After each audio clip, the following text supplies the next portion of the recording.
കർണാടകയിലേക്ക് ഗുണ്ടൽപേട്ടിലേക്ക് പൂവ് കാണാൻ വരുന്നവർ കൂടുതലും പൂവ് കണ്ടിട്ട് തിരിച്ചു പോകാറ പതിവ്. ഇതിന്റെ ഉള്ളിൽ അടിപൊളി വില്ലേജുകളുണ്ട്, കാണേണ്ട കുറെ വില്ലേജുകൾ. കർണാടകയുടെ കാണാത്ത ഗ്രാമഭംഗി കാണണമെങ്കിൽ ഈ ഉള്ളിലേക്കുള്ള വില്ലേജുകളിലേക്കാണ് ശരിക്കും വരേണ്ടത്. ഗുണ്ടൽപേട്ടിലെ ഒരു വില്ലേജിന്റെ ഉള്ളിൽ കണ്ട ഒരു അമ്പലമാണ്. ഒരുപാട് പ്രതിമകളൊക്കെ ഇങ്ങനെ മതിലിലും അമ്പലത്തിന്റെ മേലേക്ക് ആയിട്ട് ഉണ്ടാക്കി വെച്ചിട്ട് കാണാൻ തന്നെ ഒരു ഭംഗിയുണ്ട് കേട്ടോ. ഇവിടുത്തെ അമ്പലത്തിൽ എന്തോ പരിപാടികൾ ഉണ്ടെന്ന് തോന്നുന്നു. ഓണത്തിന് മുമ്പുള്ള ദിവസങ്ങളിലാണ് ഞാൻ ഈ വീഡിയോ ഷൂട്ട് ചെയ്തത്. നമ്മുടെ ഓണത്തിനോടനുബന്ധിച്ചുള്ള എന്തോ പരിപാടികളാണെന്ന് തോന്നുന്നത് കണ്ടിട്ട്.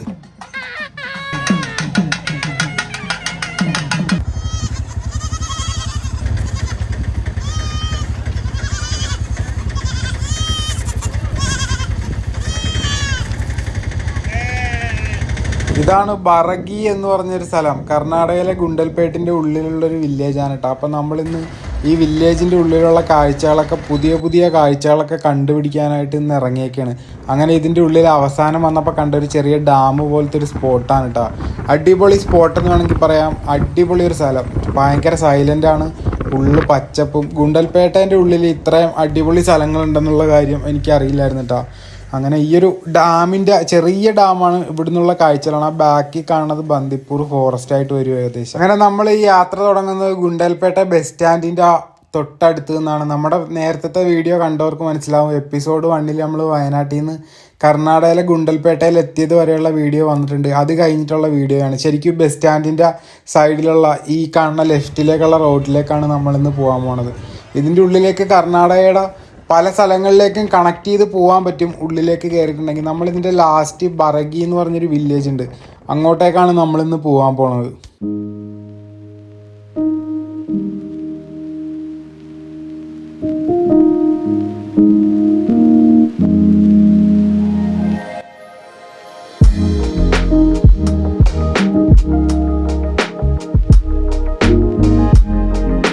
ഇവിടുത്തെ റോഡുകളിലൂടെ യാത്ര ചെയ്യുമ്പോൾ ഇങ്ങനത്തെ കാർഷിക ജീവിത കാഴ്ചകളാണ് കൂടുതലും നമുക്ക് കാണാൻ പറ്റുന്നത്. ഇത് മണിച്ചോളം എന്ന് പറഞ്ഞൊരു സാധനം കേട്ടോ.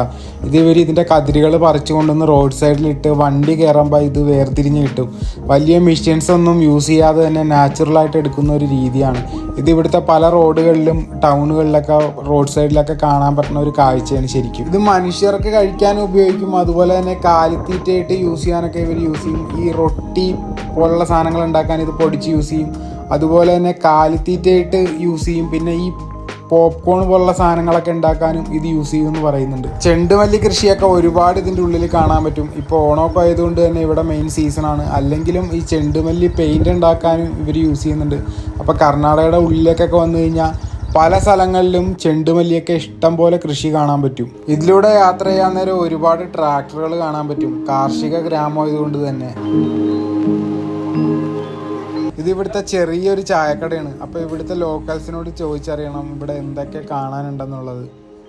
ചെറിയൊരു മുടിവെട്ട് കടയും ഉണ്ട് ആ കടയിൻ്റെ ഒപ്പം തന്നെ. ബാക്കിലൊക്കെ ഒരുപാട് ചെണ്ടുമല്ലി കൃഷിയും ഫുൾ അടുത്ത കൃഷിക്ക് വേണ്ടി റെഡിയാക്കി ഇട്ടേക്കണ വയലുകളൊക്കെ കാണാൻ പറ്റും ഈ ഒരു റൂട്ടിലൂടെ യാത്ര ചെയ്യുമ്പോൾ. ശരിക്കും ഒരു ഗ്രാമത്തിലേക്ക് വന്നൊരു കറക്റ്റ് മൂടെന്ന് വേണമെങ്കിൽ പറയാം. അധികം വണ്ടികളുടെ തിരക്കും കാര്യങ്ങളും സൗണ്ടും ഒന്നും ഇല്ലാത്ത അടിപൊളി കിളികളുടെ സൗണ്ടും ആടുകളുടെ ഇതേപോലെ തന്നെ ആട്ടിൻകൂട്ടങ്ങളുടെ സൗണ്ടൊക്കെ ആയിട്ട് അടിപൊളി ഒരു ഗ്രാമം. അങ്ങനെ നമ്മൾ ആ റോട്ടിലൂടെ കുറച്ച് നേരെ ഇങ്ങനെ യാത്ര ചെയ്തപ്പോൾ തന്നെ ഈ ബറഗി എന്ന് പറയുന്ന സ്ഥലത്തേക്ക് എത്തിയിട്ടാണ്. ഇതാണ് ബറഗി എന്ന് പറയുന്ന സ്ഥലം. അപ്പോൾ ഇവിടെ കുറേ ഒരു മരത്തിൻ്റെ ചുവട്ടിൽ കുറേ ആൾക്കാർ ഇരിക്കണതൊക്കെ കാണാം. ബസ് കാത്തിരിക്കുന്ന ആൾക്കാരാണ്. അതേപോലെ തന്നെ ഒരു കൊടിയൊക്കെ കാണാം കേട്ടോ.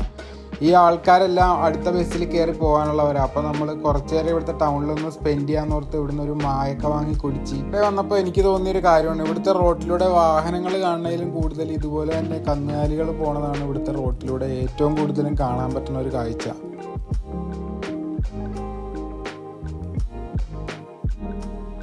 ഗുണ്ടൽപേട്ടയിൽ നിന്ന് വന്നേക്കണ ബസ്സാണിത്. ഈ ഒരു ബറഗി എന്ന് പറയുന്ന സ്ഥലത്തു നിന്നുള്ള ആൾക്കാരെ എടുത്ത് ഗുണ്ടൽപേട്ട ടൗണിലേക്ക് കൊണ്ടുപോകാൻ തന്നെ ബസ്സുകളാണ്. പ്രൈവറ്റും KSRTC ഒക്കെ വരുന്നുണ്ട് കേട്ടോ ഇവിടെ. അപ്പോൾ ഒരുപാട് ആൾക്കാർ ഇവിടെ ഇരുന്നവർ കയറിപ്പോയി. ലാസ്റ്റ് 3 അപ്പാപ്പന്മാർ മാത്രമേ ഉള്ളൂ. ഇപ്പം ഇത് ഈ ഗ്രാമത്തിലുള്ള ആകെ ഒരു ബാങ്കാണ് ഈ കാണാൻ പറ്റുന്നത്, കാനറ ബാങ്ക്. അപ്പോൾ ഇവിടെ വേറെ ബാങ്കും കാര്യങ്ങളൊന്നും തന്നെ ഇല്ല. പിന്നെ ഒരു സ്കൂളും ഉണ്ട് ഈ ടൗണിൽ. അങ്ങനെ നമ്മൾ ഈ ഒരു വില്ലേജിൻ്റെ അവിടുന്ന് ലെഫ്റ്റും റൈറ്റും റോഡുണ്ട്. ലെഫ്റ്റിലേക്കുള്ള ഈ ഒരു റോഡിലേക്കാണ് കേട്ടോ കയറുന്നത്. ഇതിൻ്റെ ഉള്ളിലേക്ക് വന്നു കഴിയുമ്പോൾ അടിപൊളി ഒരു ഡാം, ചെറിയൊരു ഡാം പോലത്തെ ഒരു സെറ്റപ്പ് ഉണ്ടെന്ന് പറഞ്ഞാൽ അത് കാണാനായിട്ടാണ് നമ്മൾ പോകണം. അതുപോലെ തന്നെ ഇവിടെ ഒരുപാട് തെങ്ങിൻ തോപ്പും പലവിധ കൃഷികളും ഈ ഒരു റൂട്ടിലൂടെ വന്നപ്പോൾ കാണാം. ഇതാണ് ഇവിടുത്തെ ഡാം. ശരിക്കും കാണാൻ ചെറിയ ഡാമാണ്, വലിയ സെറ്റപ്പ് ഒന്നും അല്ല, എങ്കിലും ഒരു പ്രത്യേക ഭംഗിയാണ് കേട്ടോ ഈ ഒരു സ്ഥലം.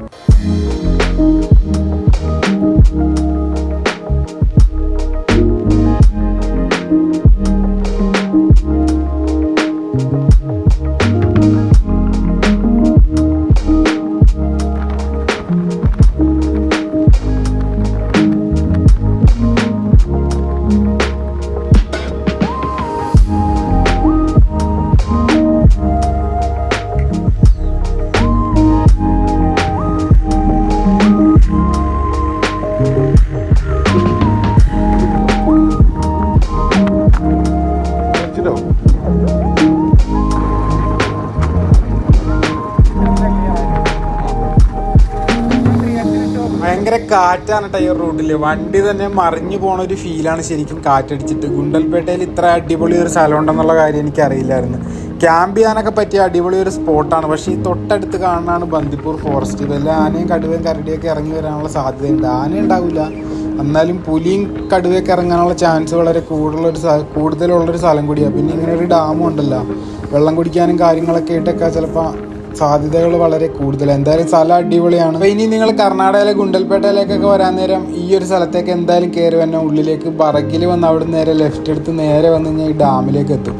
ഈ ഡാമിൻ്റെ മേലെ കൂടിയുള്ള ഈ വഴികളിലെ കൂടെയൊക്കെ ഒന്ന് വണ്ടി ഓടിക്കുന്ന ഒരു മൂടുണ്ടല്ലോ, അടിപൊളിയാണ്. അങ്ങനെ നമ്മൾ തിരിച്ചിറങ്ങി വീണ്ടും റൈറ്റ് സൈഡിലെ റോഡിലെത്തിയിട്ട് അങ്ങനെ ഇതാ 2 പശുക്കളുണ്ട് നമ്മുടെ മുമ്പിൽ. ഇവരെ ഒതുക്കി തന്നാലേ നമുക്ക് മുമ്പോട്ട് പോകാൻ പറ്റുള്ളൂ. അങ്ങനെ ഈ ഒരു റോഡ് പോയി എവിടെ എത്തുമെന്ന് നമ്മളറിയില്ല. അങ്ങനെ നമ്മൾ ഏതോ കർണാടകയുടെ ഉള്ളിൽ കൂടി നമ്മൾ വെറുതെ ഇങ്ങനെ വണ്ടിയായിട്ട് ഇന്ന് കറങ്ങിത്തിരിഞ്ഞ് കിടക്കുക. ഇവിടെ ഓരോ അമ്പലങ്ങളൊക്കെ കാണാൻ പറ്റൂ കേട്ടോ. ഇവിടുത്തെ ഈ വഴികളിലൂടെയുള്ള യാത്രയൊക്കെ മനോഹരമായൊരു യാത്രയാണെന്ന് വേണമെങ്കിൽ പറയാം. നല്ല പച്ചപ്പ് നിറഞ്ഞ സ്ഥലങ്ങളും അങ്ങനെ പല സ്ഥലങ്ങളിലും കൃഷി ചെയ്യുന്നുണ്ട്. ചെണ്ടുമല്ലിയുണ്ട്. ഇതിപ്പോൾ ഇവർ പയർ നട്ടുകൊണ്ടിരിക്കുക കേട്ടോ. ചെണ്ടുമല്ലിയൊക്കെ ഇവിടെ എപ്പോഴും ഉണ്ടാവും, കാരണം അത് പെയിന്റിന് വേണ്ടി യൂസ് ചെയ്യണം. ഇതിപ്പോൾ ചെണ്ടുമല്ലി കൃഷി കഴിഞ്ഞിട്ട് അടുത്തത് ഇപ്പോൾ ഇവർ പയർ നട്ടുകൊണ്ടിരിക്കുക. ഇതിവിടെ കാവല് കിടക്കുന്ന ആളുടെ ടെൻറ്റാണ്. രാത്രിയാകുമ്പോൾ പന്നിയോ സാധനങ്ങളൊക്കെ ഇറങ്ങി കൃഷി നശിപ്പിക്കുന്നുണ്ടോ എന്ന് നോക്കാൻ വേണ്ടിയിട്ട്. ഈ ഒരു വില്ലേജിന്റെ പല ഭാഗത്തും ഇതേപോലെയുള്ള കാഴ്ചകൾ കാണാൻ പറ്റും. ഇത് വളരെ ഭംഗിയുള്ള ഒരു കാഴ്ചകളാട്ടോ ശരിക്കും. ഇവരുടെ ഈ സൗണ്ടും ഇവരെയും കൊണ്ട് പോണ ഒരു രീതിയൊക്കെ കാണാൻ നേരമുണ്ടല്ലോ, ഒരു പ്രത്യേകതരം കണ്ണിന് കുളിർമ തരുന്ന കാഴ്ചകളാണ് കർണാടകയുടെ ഈ ഒരു വില്ലേജിലെ ഈ ഒരു കാഴ്ചകൾ. ഈ ഗുണ്ടൽപേട്ടയിലെ സമീപ പ്രദേശങ്ങളിലെല്ലാം കർഷകരുടെ പ്രധാന ഉപജീവന മാർഗങ്ങളിലൊന്നാണ് ഈ ആട്ടിൻ കൃഷി. ഇവിടെ ആടുകളെ വളർത്തുന്നതിന്റെ പ്രധാന ഉദ്ദേശം എന്താണെന്ന് വെച്ച് കഴിഞ്ഞാൽ തന്നെ മാംസത്തിന് വേണ്ടി തന്നെയാണ് ഇവിടെ കൂടുതലും ആടുകളെ ഉപയോഗിക്കുന്നത്. ഗുണ്ടൽപേട്ടയിലൊക്കെ മട്ടൻ അത്യാവശ്യം നല്ല ഡിമാൻഡുള്ള ഒരു സ്ഥലം കൂടിയാണ്. ഉച്ച സമയമായിട്ടുണ്ട്. ഇവരുടെ വില്ലേജിന്റെ അകത്തേക്ക് കയറി വന്നപ്പോൾ കണ്ടൊരു കാഴ്ചയാണ് കേട്ടോ ഇത്. ഒരു ഘോഷയാത്ര. ഇവിടെ ഒരു അമ്പലത്തിലേക്ക് പോകുകയാണെന്നാണ് ഇത് തോന്നുന്നത്. ശരിക്കും ഓണത്തിന്റെ സമയത്താണ് ഞാൻ ശരിക്കും ഇവിടെ എത്തിയേക്കണത്. അപ്പോൾ അതിനോടനുസരിച്ച് എന്തെങ്കിലും സംഭവങ്ങളൊക്കെ ഇവർക്കും കർണാടകയിലുണ്ടാവും. നമുക്കിത് വ്യക്തമായിട്ട് ഇവരുടെ അടുത്ത് ചോദിക്കാൻ പറ്റില്ല. ഇവരെല്ലാം തിരക്കിട്ട് നടന്നു പോയിക്കൊണ്ടിരിക്കുന്നത് കണ്ടിട്ട് നമുക്ക് പിടിച്ചു നിർത്തി ചോദിക്കാൻ തോന്നിയില്ല.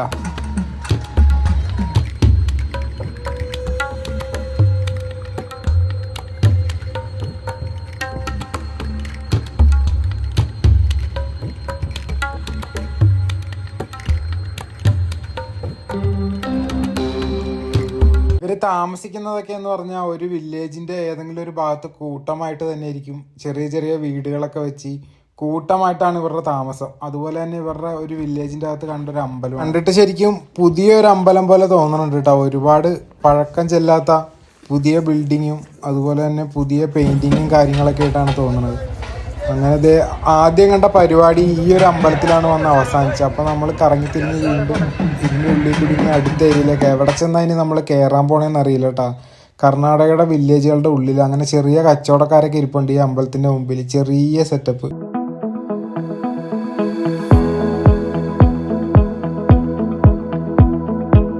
അടുത്ത കൃഷിക്കുള്ള നിലം ഒരുക്കിക്കൊണ്ടിരിക്കുന്ന ഒരു കാഴ്ചയാണ് ഈ കാണാൻ പറ്റുന്നത്. നല്ല വെയിലത്താണ് കേട്ടോ അവർ ചെയ്യണത്. അപ്പൊ ഇങ്ങനത്തെ ഒരു കാഴ്ചകളൊക്കെ കാണുന്ന ഈ ഗുണ്ടൽപേട്ടക്ക് തന്നെ വന്നെ. അതിന്റെ നേരെ ഓപ്പോസിറ്റ് നോക്കിയപ്പോഴാണ് തക്കാളി വിളവെടുക്കുന്ന ഒരു കാഴ്ച ഉണ്ട്. ആ തക്കാളി ചെടി കണ്ട പുള്ളിയുടെ മുട്ടിന്റെ അത്രയും പൊക്കമുള്ളു.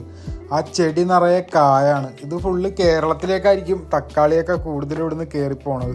1 കിലോ തക്കാളിക്ക് 20 രൂപയായിട്ടാണ് ഇവിടെ പറഞ്ഞത്. ഇത് റീറ്റെയിൽ വിലയായിരിക്കും ചിലപ്പോൾ പറഞ്ഞത്. ഹോൾസെയിൽ വിലയൊക്കെ അതിലും കുറവായിരിക്കും. കാരണം ഇവിടെ ഉണ്ടാകുന്ന സാധനങ്ങളെല്ലാം അല്ല ഇതെല്ലാം. ഇഷ്ടംപോലെ തക്കാളി കണ്ടിട്ടാ, ഹൈബ്രിഡ് ആണെന്ന് തോന്നുന്നത്. അധികം ഹൈറ്റുള്ള ചെടി നിറയെ കായും കാര്യങ്ങളൊക്കെ ഉണ്ട്.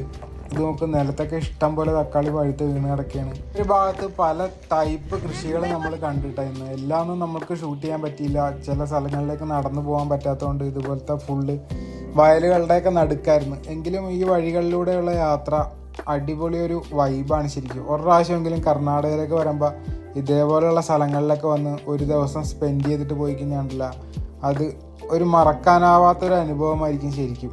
നല്ല കാറ്റായതുകൊണ്ട് തന്നെ റോഡ് സൈഡിൽ നിന്ന് മാറിയ ഒരു മരത്തിൻ്റെ അടിയിലേക്ക് നമ്മൾ കുറച്ച് നേരം റെസ്റ്റ് എടുക്കാൻ വന്നൊരു സ്ഥലമാണ്. അവിടെ വന്ന് നിർത്തിയപ്പോൾ കണ്ടൊരു കാഴ്ചയാണ് കേട്ടോ ഈ ചെക്കന്മാർ പശുവിനുള്ള പുല്ലും പശുക്കുട്ടികളൊക്കെ ആയിട്ട് പോണൊരു കാഴ്ച. അപ്പം നമ്മളിന്ന് കർണാടകയുടെ ഏതെങ്കിലും വില്ലേജുകളിൽ ടെൻ്റൊക്കെ അടിക്കാൻ പറ്റിയൊരു സ്ഥലം തപ്പി നമ്മളിന്ന് ഇവിടെ നടക്കാൻ പോയി. ഇവിടെ ലോക്കൽസ് ആയിട്ടൊക്കെ ഒന്ന് കമ്പനി ആയിട്ട് വേണം എവിടെയെങ്കിലും നല്ലൊരു സ്പോട്ട് കണ്ടുപിടിക്കാൻ. അപ്പോൾ കർണാടകയുടെ അടുത്ത കാഴ്ചകൾ അടുത്ത എപ്പിസോഡായിട്ട് കാണാം. അപ്പോൾ വീഡിയോ ഇഷ്ടമായാൽ ലൈക്ക് ചെയ്യാനും കമൻറ്റ് ചെയ്യാനും മറക്കണ്ട.